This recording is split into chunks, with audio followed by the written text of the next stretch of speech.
ಪ್ರೀತಿಯ ವೀಕ್ಷಕರಿಗೆ ಶಂಕರಾನಂದ ಟಿವಿಗೆ ಸ್ವಾಗತ ಸುಸ್ವಾಗತ. ಇವತ್ತಿನ ವಿಡಿಯೋನಲ್ಲಿ ಡಿಸೆಂಬರ್ ತಿಂಗಳ ಮಾಸ ಭವಿಷ್ಯ ಹೇಗಿದೆ ಅಂತ ತಿಳ್ಕೊಳ್ಳೋಣ. ಅದಕ್ಕಿಂತ ಮುಂಚಿತವಾಗಿ ಡೇಂಜರ್ ಡಿಸೆಂಬರ್ ಅಂತ ಹೇಳಿ ಹಲವಾರು ಜನರು ಈಗಾಗಲೇ ಹೆದರ್ಕೊಂಡಿದ್ದೀರಿ.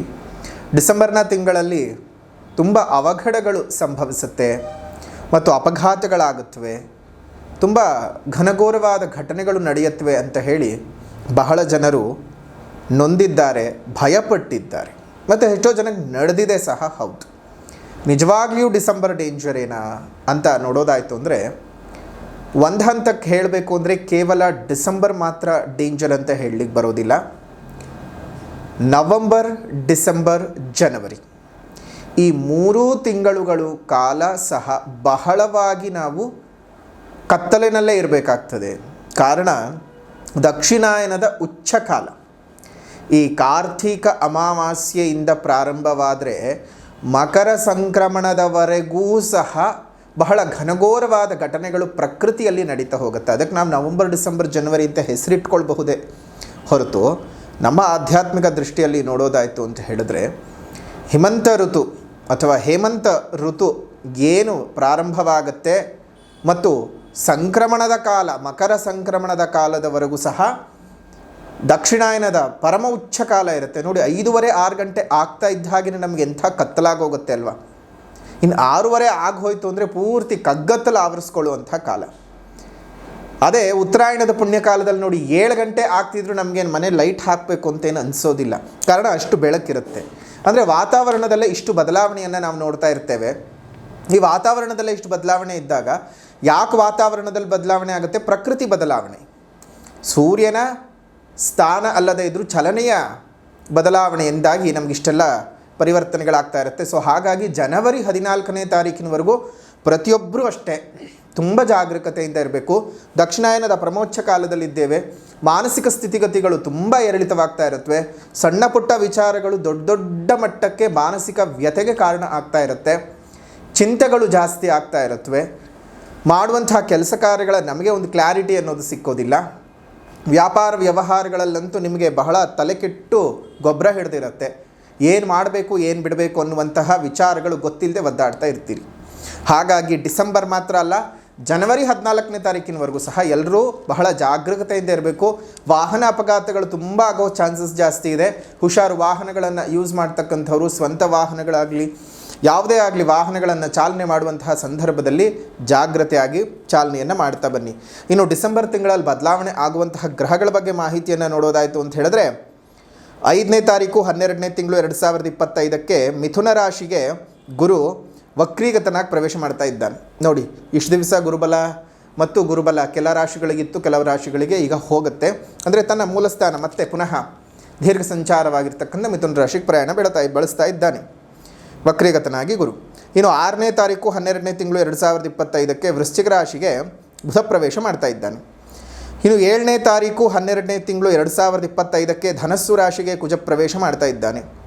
ಇನ್ನು 15ನೇ ತಾರೀಕು 12ನೇ ತಿಂಗಳು 2025ಕ್ಕೆ ಧನಸ್ಸು ರಾಶಿಗೆ ರವಿಯು ಪ್ರವೇಶ ಮಾಡ್ತಾ ಇದ್ದಾನೆ.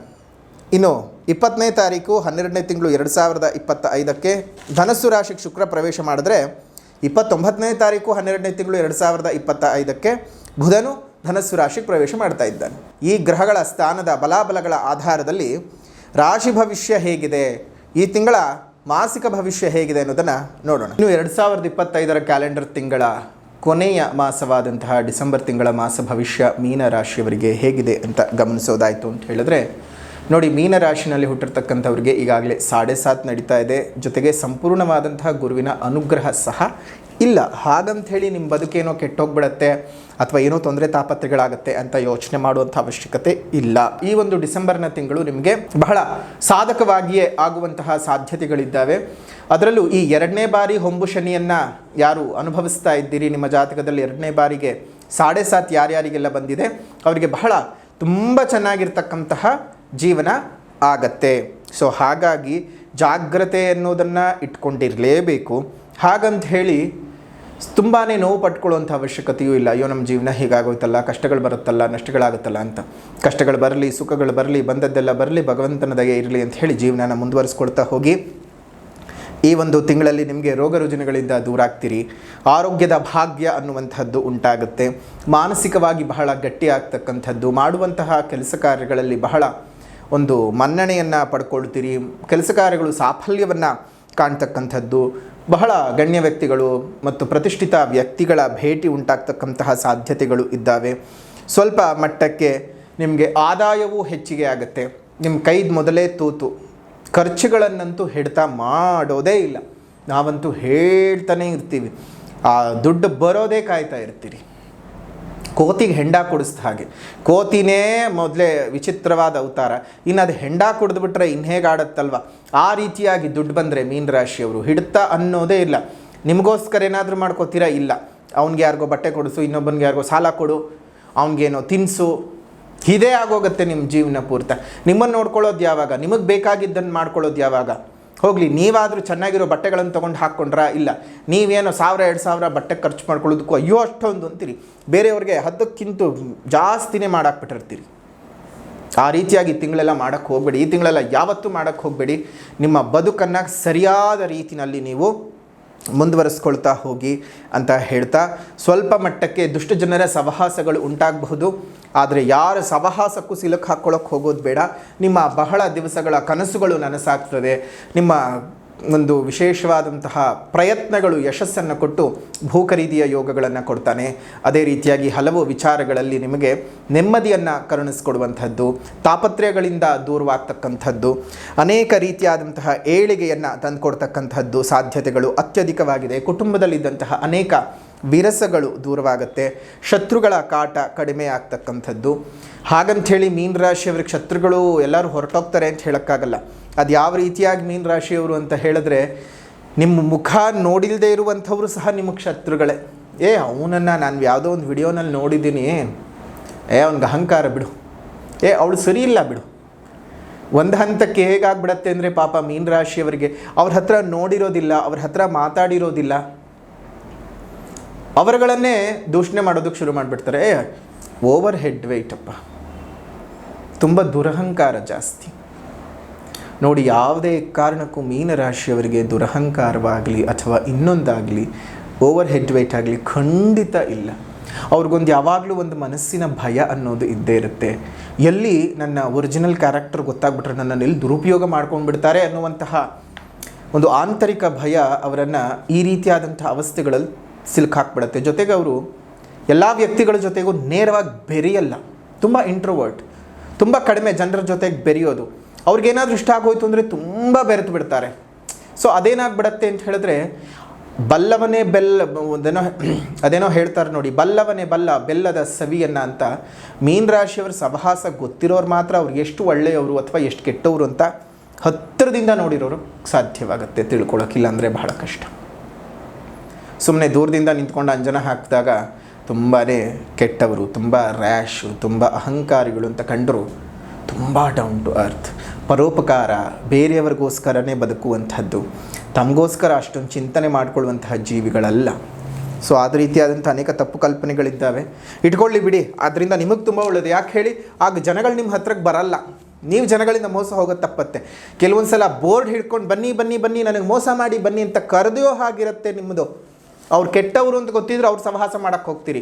ಅವ್ರು ಕೆಟ್ಟವರು ಅಂತ ಗೊತ್ತಿದ್ರು ಅವ್ರಿಗೇನೋ ಒಂದು ರೀತಿಯಲ್ಲಿ ಒಳ್ಳೇದು ಮಾಡೋಣ ಅಂತ ಹೋಗ್ತೀರಿ. ಅದರಿಂದ ನೀವೇ ಒದ್ದಾಡಬೇಕಾದಂಥ ಸಾಧ್ಯತೆಗಳಿದ್ದಾವೆ, ಹುಷಾರು. ಇನ್ನು ನೌಕರರಿಗೆ ಮೇಲಧಿಕಾರಿಗಳಿಂದ ಬಹಳ ವಿಶ್ವಾಸವನ್ನು ಪಡ್ಕೊಳ್ತೀರಿ. ಬಡ್ತಿಗಳು ಸಿಗ್ತಕ್ಕಂಥದ್ದು, ನಿಮಗೆ ಬೇಕಾದ ರೀತಿಯಲ್ಲಿ ಟ್ರಾನ್ಸ್ಫರ್ಗಳಾಗುವಂಥದ್ದು, ತುಂಬ ದಿವಸಗಳಿಂದ ವರ್ಷಗಳಿಂದ ಸಂಬಳಗಳು ಹೆಚ್ಚಾಗದೆ ಒದ್ದಾಡ್ತಾ ಇದ್ದರೆ ಈ ಒಂದು ತಿಂಗಳಲ್ಲಿ ನಿಮಗೆ ಸಂಬಳಗಳು ಹೆಚ್ಚಾಗುವಂಥದ್ದಾಗತ್ತೆ. ವ್ಯಾಪಾರ ವ್ಯವಹಾರಗಳು ನಿಮ್ಮ ನಿರೀಕ್ಷೆಗೂ ಮೀರಿ ಹೆಚ್ಚಿನ ಧನಲಾಭವನ್ನು ತಂದುಕೊಡುತ್ತೆ. ಖರ್ಚುಗಳ ಬಗ್ಗೆ ಮತ್ತೆ ಹೇಳ್ತಾ ಇದ್ದೀವಿ, ಹಿಡಿತವನ್ನು ಮಾಡ್ಕೊಳ್ಳಿ ಮೀನರಾಶಿಯವರು, ಹುಷಾರು. ಮಿತ್ರರೊಟ್ಟಿಗೆ ಯಾವುದೇ ರೀತಿಯಾದಂಥ ಬಿಸ್ನೆಸ್ಸನ್ನು ಮಾಡೋಕ್ಕೆ ಹೋಗಬೇಕಾದ್ರೂ 1 ಅಲ್ಲ 20 ಸಲ ಯೋಚನೆ ಮಾಡಿ ಜಾಗ್ರತೆಯಾಗಿದ್ದು ಹೆಜ್ಜೆ ಇಡಿ. ವಿದ್ಯಾರ್ಥಿಗಳಿಗೆ ವಿದ್ಯಾಭ್ಯಾಸದಲ್ಲಿ ಸ್ವಲ್ಪ ಮಟ್ಟಕ್ಕೆ ಹಿನ್ನಡೆ ಆಗುವ ಸಾಧ್ಯತೆಗಳಿದೆ. ಸೊ ಹಾಗಾಗಿ ಸ್ವಲ್ಪ ಎಚ್ಚರಿಕೆಯ ಹೆಜ್ಜೆಗಳನ್ನು ಇಡತಕ್ಕಂತಹದ್ದು ಉತ್ತಮ ವಿದ್ಯಾರ್ಥಿಗಳು. ಒಟ್ಟಾರೆಯಾಗಿ ಮೀನರಾಶಿಯವರೊಮ್ಮೆ ಜನ್ಮಜಾತಕವನ್ನು ತೋರಿಸ್ಕೊಳ್ಳಿ. ಯಾವ ಗ್ರಹದ ದಶಾ ಭುಕ್ತಿಗಳು ಏನು ನಡೀತಿದೆ ಅಂತ ಯೋಚನೆ ಮಾಡಿ ಹೆಜ್ಜೆಯನ್ನು ಇಡುವಂಥದ್ದು ಬಹಳ ಉತ್ತಮ. ಜಾತಕ ತೋರಿಸ್ಕೊಳ್ಬೇಕು ಅಂದರೆ ಇಲ್ಲೇ ಇರತಕ್ಕಂತಹ ಫೋನ್ ನಂಬರ್ಗೆ ವಾಟ್ಸಪ್ನ ಮುಖಾಂತರ ಕಾಂಟ್ಯಾಕ್ಟ್ ಮಾಡಿ ಅಪಾಯಿಂಟ್ಮೆಂಟ್ ತೊಗೊಂಡು ಬಂದು ನೇರವಾಗಿ ಭೇಟಿ ಮಾಡಿ ಬೇಕಾದಂಥ ಪರಿಹಾರದ ಮಾರ್ಗಗಳನ್ನು ಅನುಸರಿಸಿ ಶುಭವಾಗಲಿ. ಅದೇ ರೀತಿಯಾಗಿ ಈ ಒಂದು ತಿಂಗಳು ನೀವು ಯಾರಿಗೂ ಸಾಲವನ್ನು ಕೊಡಬೇಡಿ, ಸಾಲವನ್ನು ಮಾಡ್ಕೊಳ್ಳೋಕೆ ಹೋಗೋದು ಬೇಡ. ಸ್ವಲ್ಪ ಮಟ್ಟಕ್ಕೆ ಸಾಲದ ವಿಚಾರಗಳಲ್ಲಿ ಜಾಗ್ರತೆಯಾಗಿರಿ. ಹಣಕಾಸಿನ ಅಡೆತಡೆಗಳು ಏನು ಇರೋದಿಲ್ಲ. ಕೌಟುಂಬಿಕ ಕಲಹಗಳೆಲ್ಲ ದೂರವಾಗುತ್ತೆ ಮತ್ತು ಮನೆಯ ಜನರ ಒಟ್ಟಿಗೆ ಇದ್ದಂತಹ ಅನೇಕ ಮನಸ್ತಾಪಗಳು, ವೈಮನಸ್ಯಗಳು ದೂರ ಆಗತಕ್ಕಂತಹ ತಿಂಗಳು. ಮೀನ ರಾಶಿಯವರಿಗೆ ಇದೊಂದು ಸ್ವಲ್ಪ ಅದೃಷ್ಟದ ಹೆಬ್ಬಾಗಿಲು ತೆರೆದಿರುವ ಹಾಗಿದೆ, ಉಪಯೋಗಿಸ್ಕೊಳ್ಳಿ. ತುಂಬ ದಿವಸಗಳ ನಂತರದಲ್ಲಿ ಬಂದಿರತಕ್ಕಂತಹ ಯೋಗದ ಫಲ ನಿಮಗೆ ಅನುಕೂಲಗಳನ್ನೇ ಸೃಷ್ಟಿ ಮಾಡಿಕೊಡುತ್ತೆ ಅಂತ ಹೇಳ್ತಾ ಈ ವಿಶೇಷವಾದಂತಹ ಮೀನರಾಶಿಯವರ ಡಿಸೆಂಬರ್ ತಿಂಗಳ ಮಾಸ ಭವಿಷ್ಯ ಹೇಗಿದೆ ಅಂತ ತಿಳ್ಕೊಂಡಿದ್ದಾಯಿತು. ಇನ್ನು ಪರಿಹಾರ ವಿಭಾಗ ಅಂತ ಬಂದಾಗ ಮೊದಲನೇದಾಗಿ ಸಾಮಾಜಿಕ ಪರಿಹಾರ. ಪ್ರಕೃತಿಯನ್ನು ಉಳಿಸಿ, ಪ್ರಕೃತಿಯನ್ನು ಬೆಳೆಸಿ, ಇನ್ನಿತರ ಜೀವ ಜಂತುಗಳಿಗೆ ಒಂದಿಷ್ಟು ಆಸರಿಯಾಗಿರಿ. ಮುಂದಿನ ಪೀಳಿಗೆ ಚೆನ್ನಾಗಿರಬೇಕಂದ್ರೆ ಇವತ್ತೇ ಹಸಿರನ್ನು ಉಳಿಸ್ಕೊಳ್ಬೇಕು. ಹಸಿರನ್ನು ಉಳಿಸ್ಕೊಳ್ಳೋದ್ರ ಬಗ್ಗೆ ಪ್ರತಿಯೊಬ್ಬರು ಕಾಳಜಿಯನ್ನು ಮಾಡಿ. ನಿಮ್ಮ ಸುತ್ತಮುತ್ತ ಇರತಕ್ಕಂಥ ಉದ್ಯಾನವನಗಳಲ್ಲಿ ಒಂದೊಂದು ಹಣ್ಣಿನ ಗಿಡಗಳನ್ನು ಕೊಟ್ಟು ಪೋಷಣೆ ಮಾಡಿಸಿ. ಅದರಿಂದ ಮುಂದಿನ 4-6 ವರ್ಷಗಳಲ್ಲಿ ಆ ಗಿಡವು ಬೆಳೆದು ನಿಂತು ಹಲವಾರು ರೀತಿಯಲ್ಲಿ ಪ್ರಾಣಿಗಳಿಗೆ, ಪಕ್ಷಿಗಳಿಗೆ ಆಹಾರವನ್ನು ಮತ್ತು ಆಸರೆಯನ್ನು ಕೊಡ್ತಾ ಇರುತ್ತೆ. ನಮ್ಮೆಲ್ಲರಿಗೂ ಪ್ರಾಣವಾಯುವನ್ನು ಕೊಡ್ತಾ ಇರುತ್ತೆ. ಅದನ್ನು ನೋಡಿದಂತಹ ನೀವೇ ಸಂತೋಷ ಪಡಬಹುದು. ಪಶುಗಳನ್ನು, ಪಕ್ಷಿಗಳನ್ನು, ಪ್ರಕೃತಿಯನ್ನು ಕಾಪಾಡಿದ್ದಕ್ಕೆ ಪಶುಪತಿನಾಥನ ನಿಮ್ಮನ್ನು ಹರಸಿ ಹಾರೈಸ್ತಾನೆ. ಜೀವನ ಸುಖವಾಗುತ್ತೆ, ಸೌಖ್ಯವಾಗುತ್ತೆ. ಶುಭವಾಗಲಿ. ಸಾಮಾಜಿಕ ಪರಿಹಾರದ ನಂತರದಲ್ಲಿ ಆಧ್ಯಾತ್ಮಿಕ ಪರಿಹಾರ. ಆಧ್ಯಾತ್ಮಿಕ ಪರಿಹಾರ ಅಂತ ಬಂದಾಗ ನೀವು ಮಾಡ್ಕೊಳ್ಬೇಕಾಗಿರುವಂಥದ್ದು ಮೀನಾಕ್ಷಿ ಪಂಚರತ್ನ ಸ್ತೋತ್ರವನ್ನು ಪ್ರತಿನಿತ್ಯ ಪಠಣವನ್ನು ಮಾಡ್ತಾ ಬನ್ನಿ. ಮೀನಾಕ್ಷಿ ದೇವಿಯ ಸ್ತೋತ್ರ ಪಠಣಗಳನ್ನು ಮಾಡೋದು ಮತ್ತು ಮೀನಾಕ್ಷಿ ದೇವಿಗೆ ಜಾಜಿ ಹೂವನ್ನು ಹಾಕಿ ಪೂಜೆ ಮಾಡ್ತಕ್ಕಂಥದ್ದು ಬಹಳ ಅದೃಷ್ಟವನ್ನು ನಿಮಗೆ ತಂದುಕೊಡುತ್ತೆ ಅಂತ ಹೇಳ್ತಾ ವಿಶೇಷವಾದಂತಹ ಡಿಸೆಂಬರ್ ತಿಂಗಳ ಮಾಸ ಭವಿಷ್ಯ ಮೀನರಾಶಿಯವರಿಗೆ ಹೇಗಿದೆ ಅಂತ ತಿಳ್ಕೊಂಡಿದ್ದಾಯಿತು. ವಿಡಿಯೋ ಇಷ್ಟ ಆಗಿದ್ದರೆ ಲೈಕ್ ಮಾಡಿ, ಶೇರ್ ಮಾಡಿ, ಕಮೆಂಟ್ ಮಾಡಿ. ಮತ್ತೊಂದು ವಿಡಿಯೋನಲ್ಲಿ ಭೇಟಿ ಮಾಡೋಣ. ಅಲ್ಲಿವರೆಗೂ ನಮಸ್ಕಾರ. ಲೋಕಾ ಸಮಸ್ತ ಸುಖಿನೋ ಭವಂತು, ಸಕಲ ಸನ್ಮಂಗಳಾನಿ ಭವಂತು, ಸರ್ವೇ ಜನಾಃ ಸುಖಿನೋ ಭವಂತು, ಸಮಸ್ತ ಸನ್ಮಂಗಳಾನಿ ಭವಂತು.